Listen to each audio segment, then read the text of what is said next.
Assalamualaikum, hello, welcome back to my channel. Oke guys, balik lagi ya bersama aku Nelly. Seperti biasa guys, aku bakalan bahas sebuah video, dan video kali menarik banget. Dari judulnya tuh udah kelihatan banget. Oke, video kali ini yang mau aku ya guys, judulnya tuh wajib bangga, nama Putin sangat populer di Indonesia. Kami mencintai Putin dan Rusia. Ura. Nah guys, itu dia judulnya, menarik banget ya untuk kita lihat. Ya seperti yang kita tahu di Indonesia itu Putin Rusia itu benar-benar sangat populer di Indonesia guys. Bahkan nih menurut aku sendiri pribadi nih, menurut aku Putin itu jauh lebih populer dibanding dengan Joe Biden. Rusia itu jauh lebih populer dibanding dengan Amerika Serikat. Betul gak sih? Kalau menurut aku sih kayak gitu ya, menurut aku nih. Oke, tapi sebelum kita play ini video, buat teman-teman yang udah mampir channel aku, makasih banyak. Semoga teman-teman semuanya panjang umur, murah rezeki, dan selalu diberi kesehatan. Amin. Langsung ya kita play dulu video kali ini. Let's go. Check it out. Nah, untuk video originalnya teman-teman silahkan mampir di dunia seleb. Let's go. Wow, kotanya sangat indah. Menarik ya. Hubungan diplomatik dan bilateral antara Indonesia dan Rusia berlangsung berliku, dan dalam dua dasawarsa terakhir semakin dua dasawarsa. Indonesia menganggap Rusia sebagai kawan penting, demikian juga sebaliknya. Fakta-fakta sejarah pun membuktikan bahwa Rusia selama ini tidak pernah meninggalkan Indonesia. Wow, thank you. Sebagai negara paling besar di dunia, negara beruang merah ini memiliki luas 6 kali lebih luas dari Amerika Serikat, atau 10 kali lebih luas dari Indonesia. Nice.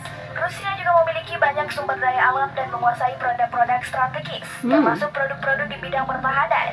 Dari sisi sejarah, udah nggak asing ya kalau di bidang pertahanannya. Ibaratnya Rusia saat ini merupakan kawan lama di era baru. Hubungan Indonesia dan Rusia sudah terjalin pada tahun 1890. Ketika Kaisar Rusia Nikolai II masih sebelum kita merdeka ya. Namun setelah kasus G30S dan isu komunisme, hubungan Indonesia dan Rusia sempat merenggang selama 30 tahun. Kurang lebih 3 dasawarsa terakhir komunikasi Indonesia dan Rusia semakin membaik. Selama ini, sejumlah fakta menunjukkan ternyata Rusia tidak pernah meninggalkan Indonesia. Di event-event internasional, Rusia selalu dalam posisi membela Indonesia dengan semangat antara Indonesia dan Rusia sebagai kawan lama. Dalam buku Sahabat Lama Era Baru yang dituliskan Tommy Lebang, diterbitkan oleh KBRI Moskow, disebutkan bagaimana mesranya hubungan Indonesia dan Rusia di era Presiden Soekarno. Contohnya saja, pembangunan Monumen Nasional hasil pemikiran Presiden Soekarno, kemudian dilanjutkan dengan pembangunan Gelora Bung Karno, selanjutnya pembuatan patung Pak Tani dan Rumah Sakit Persahabatan. Megaproyek ini merupakan bantuan Rusia yang tak bisa kita lupakan. Sang proklamator Indonesia Soekarno berhasil mengikat hubungan dekat dengan Uni Soviet kala itu, yang menjadikan Indonesia sampai sekarang terhubung secara moral dengan Rusia. Selain itu, Moskow juga telah menjadi sumber senjata dan perangkat militer lain bagi Indonesia. Aspek sejarah memang tidak bisa dipisahkan dari awal mula kedekatan Indonesia dan Rusia. Pada tahun 1947, Indonesia menandatangani perjanjian persahabatan dengan Rusia, yang menandai sukses besar bagi diplomasi sebuah negara baru. Bukan itu saja, negara Indonesia juga mengambil langkah-langkah menuju hubungan yang lebih dekat dengan negara-negara kubu sosialis, pertama dengan Uni Soviet.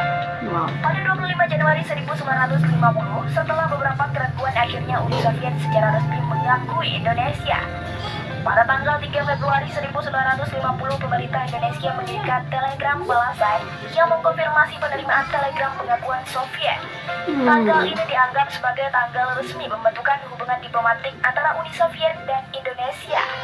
Namun meski memiliki riwayat kedekatan dalam sejarahnya, status Indonesia sendiri sebagai salah satu pendiri gerakan Don't Block adalah melakukan pendekatan bebas aktif. Bebas berarti independen dan netral alias tidak berpihak terhadap siapapun, sedangkan aktif dimaksudkan pada peran aktif untuk segera menyelesaikan perundingan damai.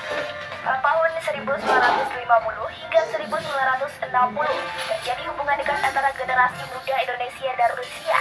Tidak sedikit generasi muda Rusia yang mendalami Indonesia, termasuk bahasa dan budaya di berbagai perguruan tinggi di Rusia. Kedekatan ini ditambah dengan banyaknya mahasiswa Indonesia yang studi di Rusia. Dalam beberapa dasawarsa, masa surutnya hubungan Indonesia dan Rusia dirasakan adanya beberapa generasi yang terputus. Diharapkan generasi muda dapat memberikan kontribusi bagi kelangsungan hubungan kedua bangsa yang semakin erat. Bagi kata patah, cinta lama bersemi kembali. Hubungan Rusia dan Indonesia kembali menunjukkan kemesraannya setelah Uni Soviet runtuh dan Indonesia masih pada akhir 1990-an. Para diplomat Indonesia dan Rusia kembali melakukan komunikasi intensif, membangun persahabatan yang pernah terjalin dengan hangat dan berkualitas. Saat ini, Kementerian Luar Negeri Indonesia tanpa henti terus meningkatkan kerjasama Indonesia-Rusia di berbagai bidang. Ini terbukti kecintaan masyarakat Rusia terhadap Indonesia.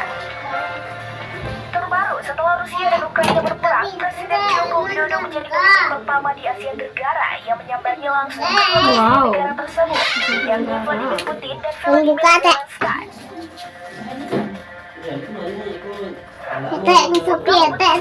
Indonesia.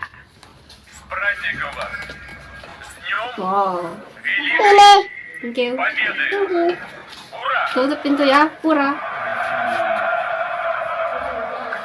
Sebuah laporan menyebut bahwa Indonesia lebih bersimpati terhadap Rusia dan Itu Vladimir tadi Putin. ada Hal itu. ini didapatkan dari Rusia. analisa narasi yang dilontarkan Publik Republik Indonesia. Dalam sebuah rilis akademik, peneliti Indonesia dari Johannesburg Institute of Political Studies, Universitas Tartu Estonia, Radityo Dharma Putra, mengatakan bahwa dukungan masyarakat Indonesia terlihat dari bagaimana netizen memproduksi narasi Presiden Rusia Vladimir Putin.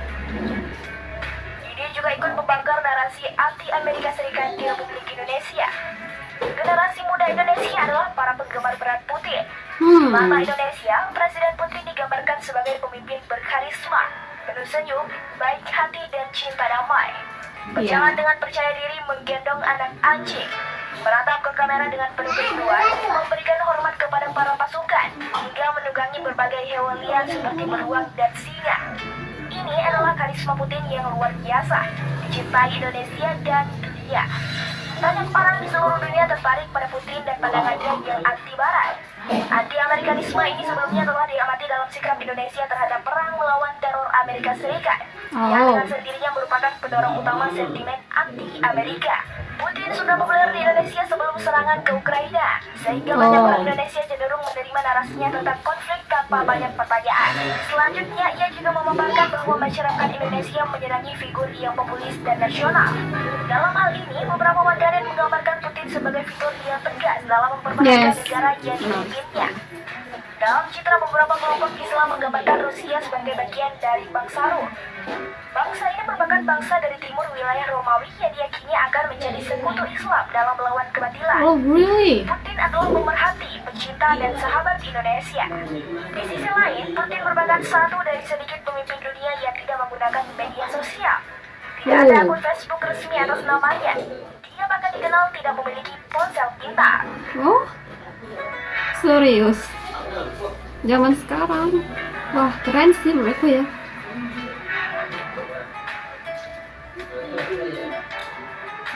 Wah, indah banget.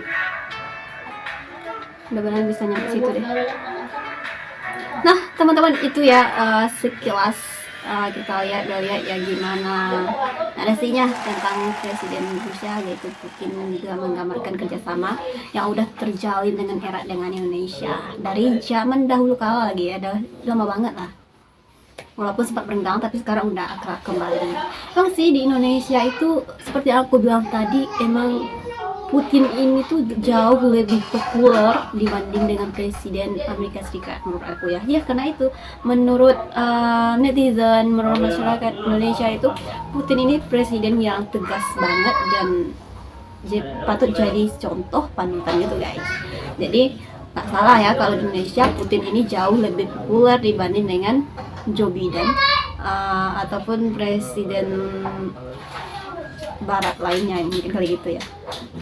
Yang jelas Rusia ini populer lah di Indonesia. Nah teman-teman, mungkin kali ini kita cukup sekian dulu. Kita bisa jumpa lagi di next video. Jangan lupa like, comment, share, and subscribe. Jangan lupa loncengnya diaktifkan jika aktif. Terima kasih, see you, bye bye, assalamualaikum.